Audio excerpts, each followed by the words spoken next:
Good evening and welcome everyone to the Bowie, Mitchellville and Vicinity Master Plan Existing Conditions Report presentation event. My name is Thomas Suster with the Prince George's County Planning Department Long Range Planning Section, and I'm the project manager for this master plan. First, I'd like to say before we begin that today's presentation and breakout group sessions will be recorded and posted online. A copy of the PowerPoint will also be posted on our website for download. We ask that during the presentation, you keep your microphone muted and avoid using the chat box for questions or comments, except for technical issues. However, you may ask questions during the breakout group portion of the meeting. Please be polite in your questions. Questions or comments that are inappropriate or contain profane language will be deleted. Also, please be ready to use the second link provided via email to enter the breakout group when instructed. Now let's meet the team. I am joined today by Andrew McCrae, Deputy Project Manager, and team members Sarah Benton, Arnaldo Ruiz, Brian Bird, Garrett Dickerson, and Kenny Terzak, as well as Scott Rowe, Project Facilitator. We are also pleased to be working closely with the City of Bowie and are happy to be joined by Joe Minert, the city's Director of Planning and Development. I also want to acknowledge the following individuals in the audience. We have from MNC-PPC Leadership, Elizabeth Hewlett, Chair, Prince George's County Planning Board. And from Prince George's County Planning Department, we have Andre Green-Checkley, Director, Derek Berlage, Acting Deputy Director, and Kipling Reynolds, Division Chief, Community Planning Division. Today, I'm sorry if I didn't get to all of our elected officials. Thank you for coming. Today, we will first present a quick overview of the project, followed by an overview of the existing conditions report, and then we will split up into groups for small discussions. Further instructions will be provided after the main presentation. Let's take a look at the project schedule. The County Council formally initiated the master plan process on February 18, 2020, and then it was publicly kicked off on June 13th. Since then, the project team has worked with a consultant and the community and stakeholders to produce the existing conditions report. In the coming months, we will gather community input and feedback and prepare a playbook of strategies to try and address many of the challenges and opportunities discussed this evening. The playbook will roll into a draft master plan, which will be presented to the public next year. We will continue through the legislative process with an anticipated planning board adoption date in December of 2021 and district council approval in spring 2022. The master plan area is in the northeast portion of the county. It is southeast of Laurel, west of Maryland 193, north of Upper Marlboro, and abuts the Patuxent River to the east. It includes the city of Bowie and portions of Mitchellville and Collington. This master plan will primarily focus on the future of existing commercial and employment areas, such as the Bowie Local Town Center, Bowie State University, Bowie State Mark Station Campus Center, Old Town Bowie, and the Collington Trade Zone. It will also focus on 3 corridors, Maryland 197, Maryland 450, and US 301/Maryland 3. The 2 main goals of the Bowie, Mitchellville, and Vicinity Master Plan are to advance the policies outlined in the county's general plan, Plan 2035, and to provide specific implementable strategies to meet the vision of the plan area. The vision will be crafted with input from the community and other stakeholders to create a long-term plan for this area of the county. Once approved, it will replace the 2006 Bowie and Vicinity Master Plan and the 2010 Bowie State Mark Station Sector Plan. One of the key steps in this process is to identify and analyze the existing conditions. Tonight, we are presenting the draft existing conditions report's findings. The goal of the draft report is to capture data on each of the planning elements, such as public facilities, to try and answer questions. For example, the existing conditions report asks what public facilities are needed to adequately serve the current and future population. Using the collected data, we can start to answer these questions and identify the opportunities and challenges within the plan area. In this example, we can discover that a certain area may not have adequate access to a public library, and we can then identify an opportunity where a library could potentially be constructed to improve coverage. The full report is currently posted on our website for public and agency review. Please continue to provide comments over the next week or so. You can place comments directly on the report using our online tool called Conveo, or submit comments via email. The website also allows you to download the report by section in PDF format. Unfortunately, you cannot download the entire file at once due to the file size. Now I will pass it on to Andrew to talk about the planning elements. Thank you, Thomas.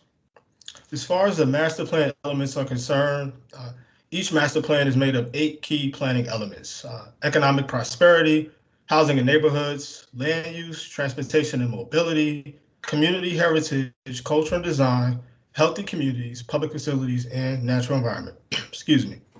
The report is broken into these 8 planning elements by chapter. Let's first take a look at economic prosperity and demographics. The existing condition report identified that the planned area is home to roughly 85,000 people, almost 10% of Prince George's County's population.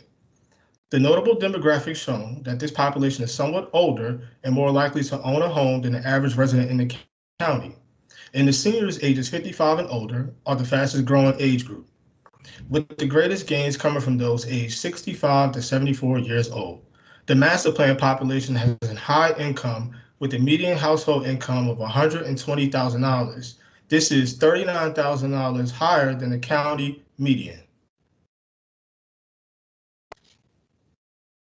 And now we'll go into the demographic and economic opportunities and challenges. Some of the challenges faced by this area is an aging population, therefore making it difficult to build an employment base and to attract employers who are looking to grow their workforce. The suburban nature of the master plan area, with the predominance of single-family detached housing, is also failing to attract millennials, who have been identified as a demographic that prefers more walkable communities with mixed-use development that have a range of residential typologies, like apartments and townhouses, and complementary office and retail space. However, there are opportunities to accommodate the change in demographics at the focus areas. Even more challenging, the Class A office market is experiencing high vacancies, a trend that is highly unlikely to change in the coming years. Perhaps the biggest challenge is the housing cost burden experienced by many, both renters and homeowners, particularly in the city of Bowie. This also deters younger potential buyers. And now we'll transition into the commercial market profile.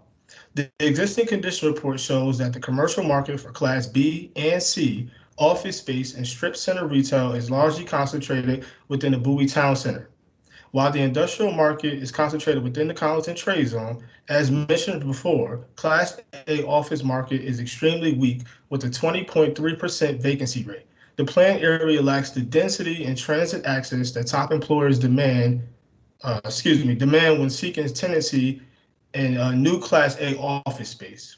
Colleton Trade Zone, on the other hand, possesses several competitive advantages with its geographic location and large size, resulting in an exceptionally low vacancy rate. The retail market is relatively stable, but this market is evolving with the closure of national chains such as Sears, Safeway, and Dress Barn. These closures and others contribute to an unmet retail spending gap, which forces residents to drive elsewhere to fulfill their retail needs. Moving on to the commercial marketing profile opportunities and challenges. To attract and sustain retail and commercial uses and to close the spending gap within the master plan area, there must be an increase in the residential housing base. This is an opportunity to pursue infill residential development along the main corridors, Maryland 197, Maryland 450, and US 301, and increasing other housing typologies at key nodes such as the Bowie Town Center. There's also promise in redeveloping Asian retail to strengthen rents and attract key retail tenants through redevelopment. Free State Shopping Center and Bowie Marketplace are good examples of successful redevelopment along one of the main corridors. Now transitioning to the housing and neighborhoods profile. Overall, the housing market within the master plan area is relatively healthy and stable. It is largely composed of low-density neighborhoods of single-family detached homes, which accounts for 71% of all housing stock in the plan area. In terms of residential expansion, there are about 1,600 detached single-family houses in the development pipeline. This is in addition to 800 townhouses and 1,800 multifamily units in the pipeline. The growth of townhouses and multifamily housing is significant since no construction of townhouses has occurred since 2012, and limited multifamily development has occurred in the past 10 years. However, it is projected that there will only be a net gain of 362 households by 2024, which may lead to an oversupply of housing. Now, as far as the housing neighborhoods opportunities and challenges are concerned, as mentioned before, low-density residential neighborhoods are often a deterrent in attracting new employers and retailers due to a smaller workforce and a limited customer base. For example, grocery store chains typically look for a population density of 50,000 to 100,000 people within a 3-mile radius, or a population density of 150,000 to 200,000 within a 5-mile radius. The community desire for additional commercial development is challenged by the lack of new and more intense development, such as apartments, that would provide a needed population growth. One possible area for growth is the land around Bowie State University, where there is currently a shortage of student housing. This area has potential for low to mid-rise market rate and student apartment units. On the contrary, growth in and around Old Town Bowie is a challenge since there is limited land for infill development and growth. Now moving on to land use, zoning, and urban form. As mentioned before, housing in the planned area is mostly detached single-family housing, so it is no surprise that low-density residential uses comprise 63% of the planned area. In terms of vacant land, the city of Bowie owns many small, scattered parcels throughout the city. Since the 1980s, commercial, residential, office, and industrial development has favored large lots. The existing condition report also revealed low connectivity. The existing suburban street pattern causes low connectivity between limited entry and exit points from neighborhoods to main corridors, make it difficult and time-consuming to reach destinations. And it is also important to note that there is a lack of connectivity between Old Town Bowie and Bowie State, where a greater connection could foster activity between the two key nodes in the area. Moving on to the challenges and opportunities. Residential development is primarily taking place on greenfield sites, which is land that has not been previously developed. However, the majority, if not all of the large greenfield sites have been or will be developed unless there is a change in zoning on other large parcels. This type of large-scale planned communities can no longer be constructed. This means that developers must be strategic in constructing new projects on smaller parcels and must rely on infill development and redevelopment of existing sites. However, within this area, infill development is a challenge. There is a strong desire to preserve the low-density nature of communities with the trade-off of having fewer amenities in a street pattern that perpetuates car dependency. One possible opportunity would be to develop some of the aging retail centers with new mixed-use redevelopment that are areas that would not necessarily change the character of the existing communities. And now we'll move on to the natural environment. This key element, and this is a very key element in the planned area. 2/3 of the planned area is within the Green Infrastructure Network, as designated in the 2007 Resource Conservation Plan. Areas that make up the Green Infrastructure Network are using wooded areas that are surrounded by sensitive environmental features such as streams, wetlands, and endangered species habitats. Tree canopy within the plant area is relatively high at 38%, yet there is still a high percentage, 20% of impervious surfaces. Now we'll move on to the challenges and opportunities in this section. As stated, there is a large amount of impervious surfaces in the plant area. This presents an opportunity to plant trees, shrubs, and grasses on underutilized pieces of land, such as parking lots. This has the potential to slow stormwater runoff, increase tree canopy, prevent soil erosion, and contribute to the region's goal to improve air quality in order to be in line with the Environmental Protection Agency air quality standards. There is also an opportunity to build upon the City of Bowie sustainability plan, which lays out clear policies and implementation strategies to meet sustainability goals. Many of these strategies will have a positive impact beyond the city limits. And now at this time, I will pass it on to Brian, who will talk more about transportation and mobility. Thank you, Andrew.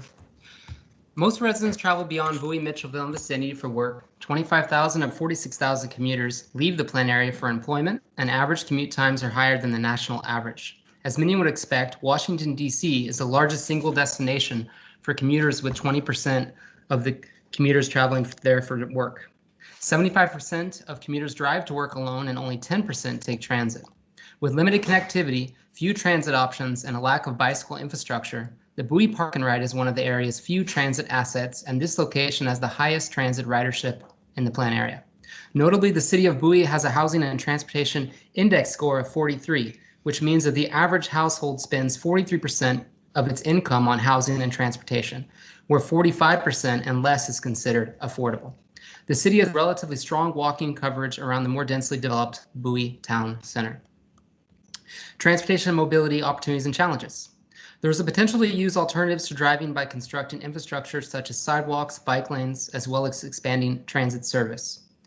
Though there are 6 bus lines serving the Plan area, the lines have infrequent and inconsistent schedules, with a minimum of 30-minute headways between buses and a limited number of routes. As discussed, there is an overabundance of parking in many of the shopping areas, including Bowie Town Center, which encourages driving and takes away land that could be used for higher uses such as houses, entertainment, and eating and drinking establishments. It is also necessary to expand on the city's bike and trail plan.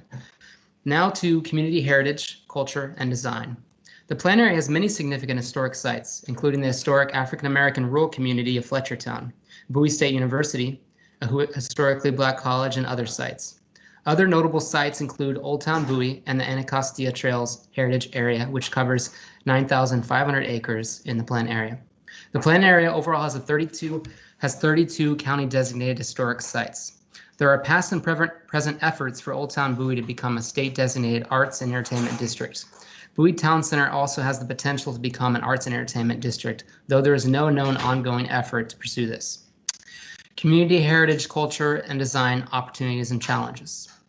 There is an opportunity to provide historic interpretation at sites owned by the county and the city of Bowie that have not already been interpreted, such as the historic sites of Hazelwood. It is also possible to request or require new developments to include interpretive signage when appropriate. Old Town Bowie has also encountered challenges in becoming a state designated historic district. During state documentation, it was determined that there was not enough historic fabric to justify designation. Furthermore, Old Town Bowie faced setbacks towards becoming an arts and entertainment district because the area does not meet benchmarks for artist housing, residential growth, and arts-related assets.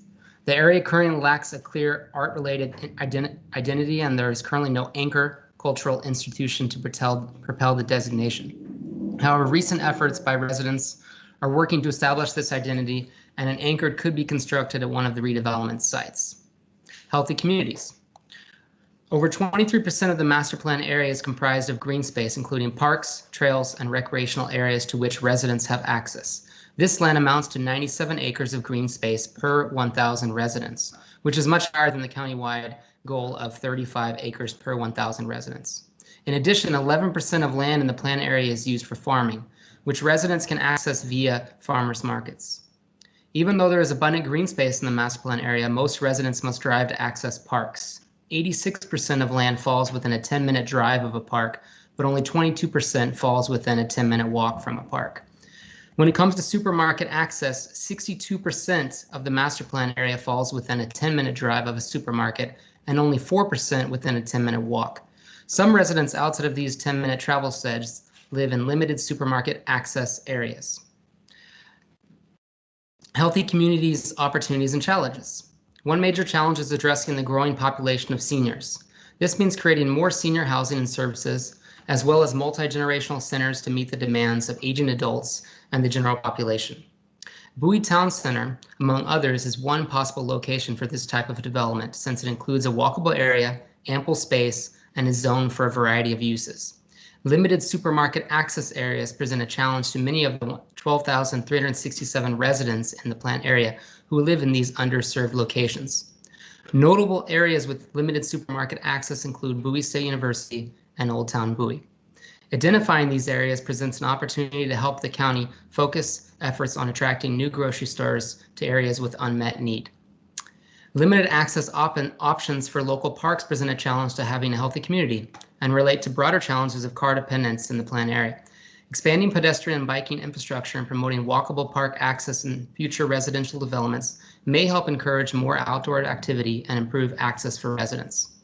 The area east of US 301, Maryland 3 contains most of the agricultural land in the plant area.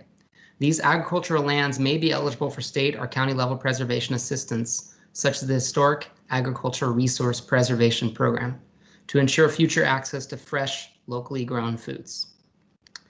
Now on to public facilities. Public facilities cover a wide variety of uses ranging from social and learning spaces to public safety infrastructure. These facilities include hospitals, schools, libraries, police, fire stations, and other assets that make our community safe and healthy. The existing conditions report has found that the city of Bowie and older established residential communities have better access to community facilities than other parts of the plan area. In most of the master plan area, public facilities serve existing communities well. Nearly all residents live within a 10-minute car ride of a community center and a library. Most reside within the 21-minute threshold for hospital access, and with the exception of 3 elementary schools, schools in Bowie, Mitchellville, and vicinity are at or below Prince George's County Public Schools target utilization range. Public facilities opportunities and challenges. Although public facilities serve existing communities well, development taking place outside these existing communities, especially along the Church Road corridor, may create a gap in community services if not addressed. This master plan will evaluate demand for these facilities and work with service providers to identify whether new facilities are warranted and where they should be located to best serve the community. The master plan process offers the chance to coordinate across county agencies and departments to plan for future public facility needs. Back to you, Thomas.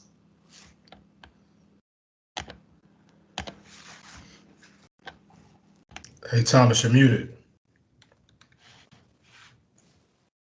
Hold on. You're good now. Okay. Yeah, thank you. Sorry about that. It is now time to form our breakout groups. Everyone has received 2 links by email, one for the main presentation and a second link to a breakout group. In your group, you'll be met by a group facilitator and a scribe. The facilitator will guide the discussion with a series of questions. The discussions will end at approximately 8:30. Please note that the group sessions are also being recorded. You may now enter your breakout group, but remain muted unless you are speaking. For those of you who are not joining the breakout session, we appreciate your participation in tonight's meeting, and we hope that you continue to stay engaged. Please visit our website to hear more about our upcoming events.